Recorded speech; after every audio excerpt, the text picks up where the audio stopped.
नमस्कार दोस्तों, मैं गौरव पांडे अपने चैनल द अश्वस्थामा एकेडमी में आप सभी का फिर से स्वागत करता हूं। जैसा कि आपको मैं बता दूं कि आज हमारा जो टॉपिक है मध्य प्रदेश का पठार, तो आज हम जो पढ़ने वाले हैं वो क्या रहेगा, मध्य प्रदेश का पठार। ठीक है, उसी टॉपिक को हम पढ़ेंगे।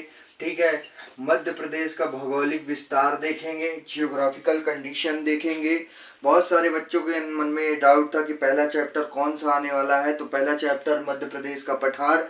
आप सभी लोग जो है पहला चैप्टर नोट कर लीजिएगा। मध्य प्रदेश का पठार में पहला टॉपिक लेकर आ रहा हूँ। अब देखो, हम मध्य प्रदेश के पठार के विषय में बात करेंगे। ठीक है, तो हम बहुत सारे पठारों को भी देखेंगे, पर हम इन सब चीजों को किसके आधार पर देखेंगे, मैप के आधार पर देखेंगे, जिससे समझेंगे कि आखिर ये क्या क्या है और मध्य प्रदेश को कैसे बांटा गया है। तो कहानी शुरू करने से पहले मैं आपको बता दूं कि कहानी जो है एक इंटरेस्टिंग मोड पर लाते हैं, जिससे बच्चा ये सीख सके कि आखिर हमारा मध्य प्रदेश जो है किस आधार पर बटा हुआ है। एक कहानी जो है, एक ऐसी कहानी हम बना के चलेंगे जिसका लिंक पूरे मध्य प्रदेश के थ्रू जुड़ा रहे। तो आप सभी लोग जैसे सुना होगा कि हम बघेलखंडी हैं, हम बुंदेलखंडी हैं, हम मालवी वाले हैं, मालवा के क्षेत्र से आए हुए हैं। मध्य प्रदेश में अलग अलग, हम सतपुड़ा वाले क्षेत्र, मैकल श्रेणी के क्षेत्र से आए, हम रीवा पन्ना वाले क्षेत्र हैं। ऐसा आपने किसी न किसी इंसान के मुंह से सुना होगा कि हम इस क्षेत्र से हैं, भाई बुंदेलखंड के, मध्य भारत के क्षेत्र से हैं।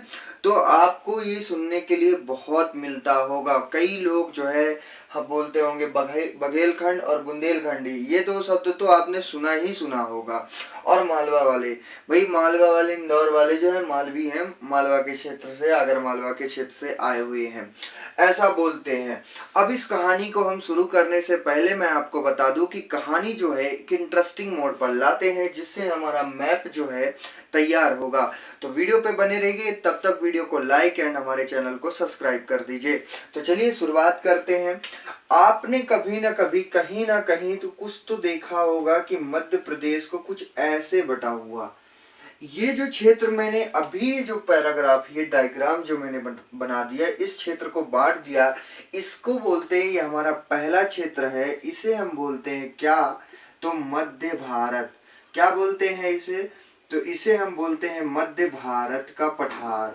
मध्य भारत का पठार, इसे हम क्या बोलते हैं, सभी लोग याद रखिएगा, मध्य भारत का पठार बोलते हैं। अब देखिए, मध्य प्रदेश के पठार को 7 भौगोलिक प्रदेश में बांटा गया है। यानी पठार, भौगोलिक प्रदेश सब वही है, भौतिक प्रदेश भी वही है, सब कुछ वही है। जो मैं शब्द बोल रहा हूँ मध्य प्रदेश के पठार भी वही अपने को पढ़ना है, पर कितने भागों में बांटा गया है ये आपको पता होना जरूरी है। तो 7 भागों में बांटा गया है। कितने भागों में, 7 भागों में बांटा गया है। ये चीज नोट कर लीजिएगा कि मध्य प्रदेश के पठार को कितने भागों में बांटा गया है, तो 7 भागों में बांटा गया। क्वेश्चन बनता है कि मध्य प्रदेश का भौगोलिक विस्तार कितने भागों में है, तो 7 भागों पे है।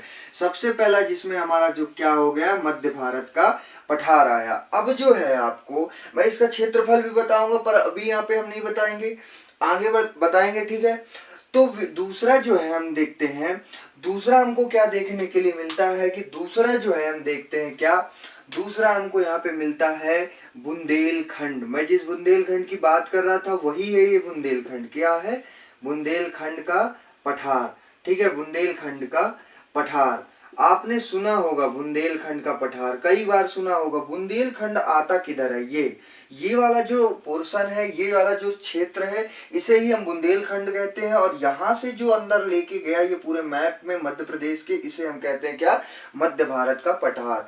आपको 2 पठार समझ में आ गया होगा। अब हम चलते हैं तीसरे की ओर।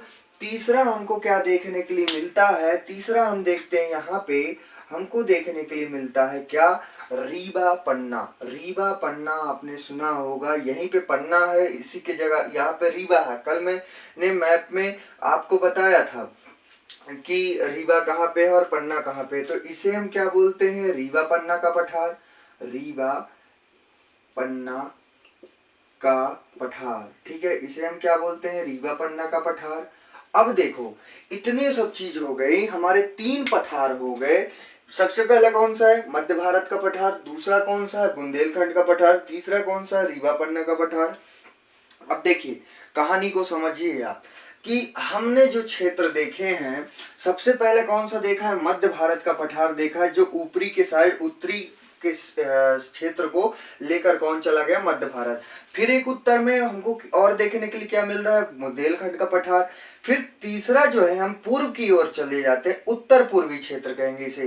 ठीक है, ये पूर्व है, ये उत्तर है, तो इसलिए इसको उत्तर पूर्वी क्षेत्र कह देते हैं। तो रीवा पन्ना का पठार हमें देखने के लिए, तीसरा जो है पठार देखने के लिए मिलता है। मैंने क्या बोला कि हमारे 7 पठार है, मध्य प्रदेश में 7 पठार पाए जाते हैं, जिसमें से पहला हो गया मध्य भारत का पठार, दूसरा है बुंदेलखंड का पठार, तीसरा है रीवा पन्ना का पठार।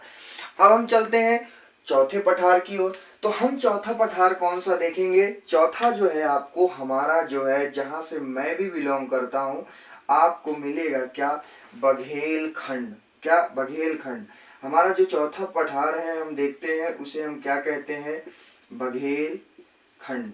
ठीक है, बघेलखंड का पठार। बघेलखंड का पठार हम जहां से बिलोंग करते हैं, ठीक है, मैं भी इसी क्षेत्र के शहडोल से आता हूं, तो बघेलखंड का पठार हमको देखने के लिए मिलता है, हमारा चौथा पठार। ठीक है, अब हम चलते हैं, बघेलखंड आपको समझ में आ गया क्या मैं पढ़ा रहा हूँ? वो पूरी चीज आपको समझ में आ गई है तो कमेंट में बताइए।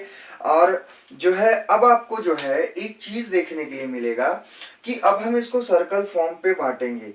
यहां से हमने इसको बांट दिया, बांटा, फिर एक लाइन जो है यहाँ से हम लेके फिर से आएंगे। ठीक है, ये वाली जो भाग है, ये जो सिरा है, आपको जो ये रेखा मैंने बीच में बनाई है, इसे क्या कहते हैं? तब तक आप कमेंट करके बताइए, मैं तब तक इसे बना लेता हूं। तो इस जो भाग को है क्या कहते हैं? आप सभी लोग कमेंट में बताइए। अभी देखते हैं कि इसको क्या कहते हैं। मैंने इन मध्य प्रदेश को 2 टुकड़े में कर दिया, आधा जो क्षेत्र है पूरा एरिया है।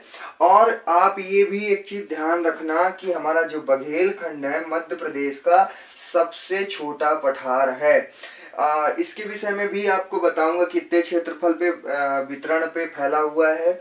अभी हम इनको पढ़ लेते हैं, नाम पहले पढ़ लेते हैं, क्योंकि अगर एक साथ में आपको पूरी जानकारी अगर एक साथ डलाने की, आपके माइंड में फिक्स करने की कोशिश करता हूं, तो आपका माइंड भी हैंग होता है। तो हम धीरे धीरे सभी चीजों को इंक्लूड करके पढ़ेंगे। ठीक है, अभी कोई बच्चा बोल रहा था सर हमको याद नहीं होता। भाई बार बार पढ़ने से याद हो जाएगा। मैंने भी कहीं ना कहीं पढ़ाई की होगी, तो बार बार पढ़ोगे तो याद होगा ना। कोई भी व्यक्ति जो है, कोई बच्चा जो है, दिमाग से कुछ पैदल वैदल नहीं होता है। दिमाग सबका काम उतना ही बराबर करता है जितना मेरा करता। बस एक उम्र की एज में देखता हूँ कि जैसे मैं 21 22 के आसपास के बच्चे अच्छा कवर कर पाते हैं। 16 से इधर के बच्चे जो 24-25 तक के, वो बच्चे पढ़ने में बड़े तेज होते हैं। एक एज होनी चाहिए पढ़ने के लिए। और जो हमारे छोटे बच्चे हैं, उनके अंदर धीरे धीरे विद्या आती है। तो आप धीरे धीरे पढ़िए, धीरे धीरे आप सब कुछ याद कर सकते हैं। ठीक है, बिना मेहनत करे कुछ भी आप जीवन में प्राप्त नहीं कर सकते। मेहनत आपको कल के लिए करना है, ना कि आज के लिए। मेहनत आपको सिर्फ अपने कल के लिए करना है। कल जो आप जीवन जीने वाले हो, कैसा जीने वाले हो, वो आप पर डिपेंड करता है। तो आप जो है खूब सारा मेहनत करिए, अच्छे से पढ़िए। मैं आपके साथ हूँ। मध्य प्रदेश के एमपी जीके की क्लास, और हो सकता है तो 5 तारीख से पॉलिटी की भी क्लास लेकर आऊंगा। तो आप सभी पढ़िए। वीडियो लंबा हो जाएगा, तो चलिए हम पढ़ाई पे ध्यान देते हैं। तो हमारा जो है अगला जो है, हमको देखने के लिए क्या मिलता है? ये वाला जो पोर्शन है, ये क्षेत्र जिस तरह मैंने बांट दिया, तो ये जो नीचे का धड़ा बचा, जो नीचे का भाग बचा, इसे हम बोलते हैं क्या? सतपुड़ा। ठीक है, क्या बोलते हैं? सतपुड़ा मैकल श्रेणी। क्या बोलते हैं इसे हम? सतपुड़ा मैकल श्रेणी बोलते हैं। हमारा ये 5वां हो गया। अब देखिए, ये जो है इन दोनों के बीच में, ये जो बीच की जो लाइन है, इसे हम क्या बोलते हैं? बहुत सारे बच्चे इसमें जो है कंफ्यूज आ जाते हैं कि ये बीच का भाग है क्या। तो इसे हम जो है क्या बोलते हैं? तो मैं ये जो है इसको यहाँ पे लिखे देता हूँ। ठीक है, जगह कम होने के कारण ये वाली जो लाइन है, आपको बीच का जो मैंने रेखा बना के रख दिया है, इसे हम बोलते हैं क्या? नर्मदा सोन घाटी, क्या बोलते हैं, नर्मदा सोन घाटी। अभी देखिए ये हमारा कौन सा नंबर हुआ, छठवा पठार हो गया नर्मदा सोन घाटी। पर अभी तक में हमने इस क्षेत्र को नहीं पढ़ा, ये जो खाली वाला क्षेत्र है मैंने इसको लिखा है, ठीक है। ये जो खाली जगह है इसको भी हम समझेंगे कि ये कौन सा है, सातवां जो हमारा पठार है वो कौन सा है। तो वो जो है हमारा कौन सा है, तो मालवा का पठार, मालवा का पठार। चलिए एक बार आपको रिवीजन करवा देता हूँ, ठीक है। यही हम मध्य प्रदेश का सबसे बड़ा पठार है मालवा का पठार। इसके भौगोलिक विस्तार भी समझेंगे, सब कुछ समझेंगे, पढ़ाई कैसे करनी है, इस पर क्या कैसे रहेगा शेड्यूल, ठीक है, सब कुछ समझेंगे। चलिए मैं आपको समझा देता हूँ कि पढ़ाई इस पर कैसे करना है, एक बार रिवीजन भी हो जाएगा।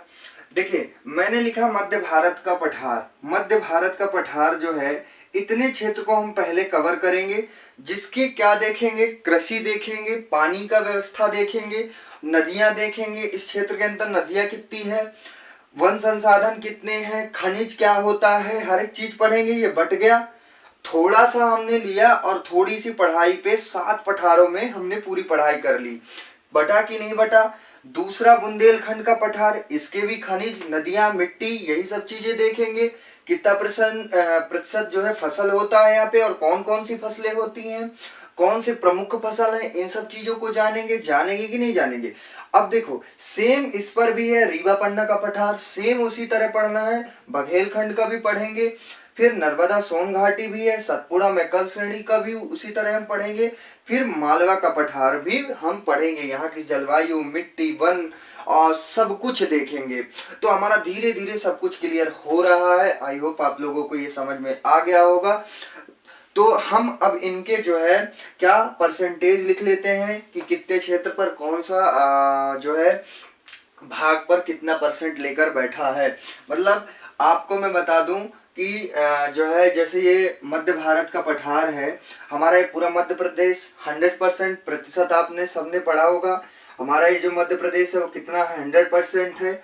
100% में इसने मध्य प्रदेश के क्षेत्र को कितना लेकर बैठा है मध्य भारत का पठार, उसी तरह बुंदेलखंड का पठार, इनको भौगोलिक विस्तार को हम समझेंगे।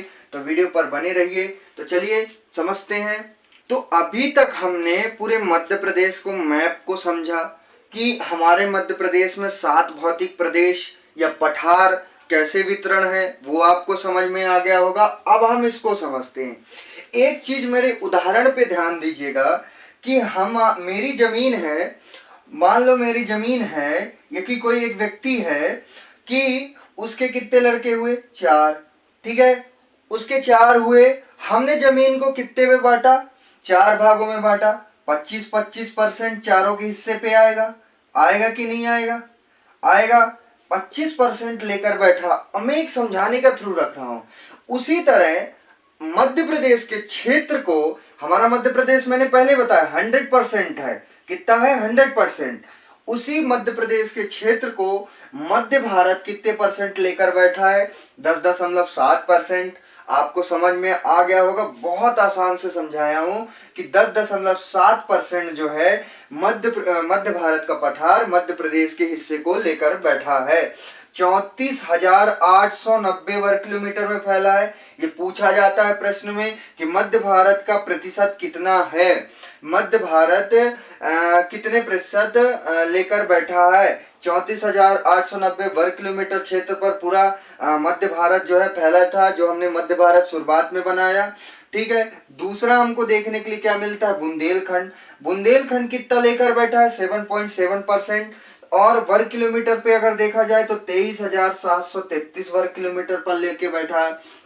रीवा पन्ना का पठार, रीवा जो है क्षेत्रफल कितना लेके बैठा है, 31,954 वर्ग किलोमीटर। और प्रतिशत में देखें तो 10.3% लेकर बैठा है। बघेलखंड जो है अपन जो है सबसे छोटा पठार है। देखो इसकी प्रतिशत कितनी है, 7% मात्र है बघेलखंड। मतलब 7% पे ही बघेलखंडी लोग रहते हैं मध्य प्रदेश के, ठीक है। 21,577 वर्ग किलोमीटर पे पूरा जो है हमारा ये बघेलखंड फैला हुआ है, ठीक है। चलिए एक उदाहरण और आपको देता हूं कि हमारा मान लीजिए हमने मध्य प्रदेश के हिस्से को निकाल लिया, जिस मध्य प्रदेश के बघेलखंड के हिस्से को निकाला, ये 7% है, 7% है। कितने क्षेत्रफल पे फैला हुआ है? 21,577। अपने को ऐसा समझना है, ठीक है। अब देखो हमने क्या पढ़ा कि बघेलखंड कितने परसेंट लेकर बैठा है? 7%, 21,577 वर्ग किलोमीटर पर फैला हुआ है। अब देखना सतपुड़ा मैकल श्रेणी कितने परसेंट लेकर बैठा है? जो हमने सबसे नीचे पढ़ा था, मध्य प्रदेश के दक्षिणी क्षेत्रफल सबसे नीचे, ठीक है, वो कितना लेकर बैठा है? 11% लेकर बैठा है। वह क्षेत्रफल की बात की जाए 34,000 वर्ग किलोमीटर पर है। यहाँ पे आपको मैंने नर्मदा सोन घाटी, जो यहाँ से हमने ऐसी एक लाइन बीच में बनाई थी, उसी को बोला जाता है नर्मदा सोन घाटी। वो कितना परसेंट लेकर बैठा है? 26%, ठीक है। क्षेत्रफल या वर्ग किलोमीटर पे कितना है? 86,000 वर्ग किलोमीटर पे फैला है। तो प्रदेश का दूसरा सबसे बड़ा पठार कौन सा है? तो ये वाला हमारा नर्मदा सोन घाटी क्षेत्र। अब चलते हैं मध्य प्रदेश के सबसे बड़े पठार पर, मालवा का पठार, जो 28.6% पर है, ठीक है। 28.6% फैला हुआ है वो हिस्सा जहां पे हमने मालवा लिखा था 20 सेंटर पे, ठीक है, जो हमारे कहा जाए तो पश्चिमी क्षेत्र पर आएगा, इस साइड पे, ठीक है। अब देखो ये आ गया, जो अब ये कितना लेकर बैठा है? 88,222 वर्ग किलोमीटर लेकर बैठा है। तो आपको ये पूरी चीजें समझ में आ गई होगी, और वीडियो अच्छी लगे तो वीडियो को लाइक एंड हमारे चैनल को सब्सक्राइब कीजिएगा।